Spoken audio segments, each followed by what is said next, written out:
السلام علیکم دوستو، آج کی کہانی کا نام ہے ظالم بادشاہ۔ تاریخ کے پرانے اوراق میں ایک سلطنت کا ذکر ملتا ہے جس کا نام رملان تھا۔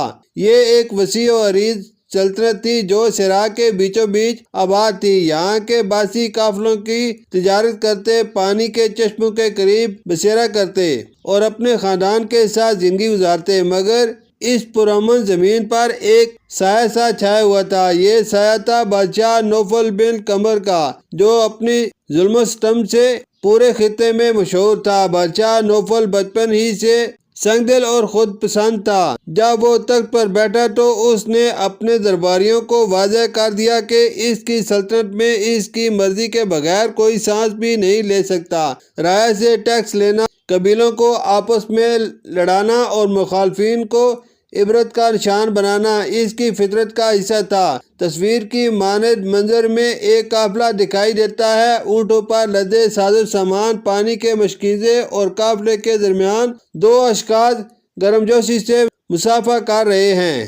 ان میں سے ایک بزرگ، جنہیں شیخ عبد المنان کہا جاتا تھا، اپنے علم، حکمت اور بردباری کی وجہ سے مشہور تھے، اور دوسرا ان کا بھانجا صالح بن امین ایک دلیر، نڈر اور انصاف پسند نوجوان تھا۔ شیخ عبد المنان کی قافلے کے ساتھ سلطنت رملان میں آمد ایک نیا موڑ لے آئی۔ ان کی دانائی اور قرآنی فہم نے عوام کے دلوں میں بیداری پیدا کی۔ وہ ہر قبیلے کو متحد ہونے کا پیغام دیتے اور بادشاہ کے ظلم کے خلاف سوچنے پر آمادہ کرتے۔ نوفل بادشاہ کو خبر دی گئی کہ ایک بوڑھا درویش اور ان کا نوجوان ساتھی لوگوں کے دلوں میں اس کے خلاف باتیں پھیلا رہے ہیں۔ بادشاہ نے فوراً اپنے وزیر فراز بن حارث کو حکم دیا کہ انہیں گرفتار کر کے محل میں لایا جائے۔ شیخ عبد المنان کو دربار میں پیش کیا گیا تو نوفل نے طنزیہ انداز میں کہا، بوڑھے، تمہاری زبان میرے قانون سے لمبی ہو گئی ہے۔ تم کون ہو جو میری سلطنت میں بغاوت کا بیج بوتے ہو؟ شیخ عبد المنان نے نہایت سکون سے جواب دیا، ہم وہ ہیں جو ظلم کے خلاف آواز بلند کرتے ہیں، کیونکہ اگر ہم خاموش رہے تو زمین پر اللہ کا نظام ختم ہو جائے گا۔ یہ سن کر نوفل آگ بگولا ہو گیا اور حکم دیا کہ شیخ کو قید کر دیا جائے اور صالح کو قتل کر دیا جائے۔ قید خانے میں شیخ عبد المنان کے الفاظ قیدیوں کے دلوں میں چراغ جلانے لگے۔ صالح کو قتل کرنے سے پہلے نوفل کے درباری اسے محل کے باہر ایک ویرانے میں لے گئے، مگر صالح کی بہادری کام آئی۔ اس نے ایک سپاہی سے تلوار چھین کر اپنا دفاع کیا اور فرار ہونے میں کامیاب ہو گیا۔ فرار کے بعد صالح نے مختلف قبائل سے رابطہ کیا، جن میں قبیلہ شعیب، قبیلہ طلحہ اور قبیلہ نعمان شامل تھے۔